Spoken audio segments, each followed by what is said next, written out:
جوانان من به شما مراجعت میکنم. این وطن شماست. این سرزمین اجدادی از شماست. سرجم شوید، خوانید، علم آموزید، کسب آموزید، هنر آموزید. آینده وطن خود را شاهی بکنید، دیده سعادت جهان را.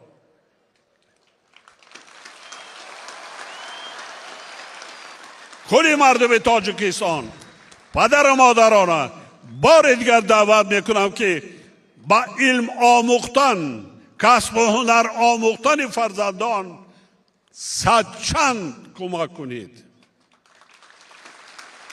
صدچند در این جهان هزاره سه همان ملت ها، همان دولت های عمر و بسر برده میتوانند که اگر از لحاظ علمی و تکنولوژی پیشرفت باشد، از لحاظ سوادناکی ملتشان پیشرفت باشد.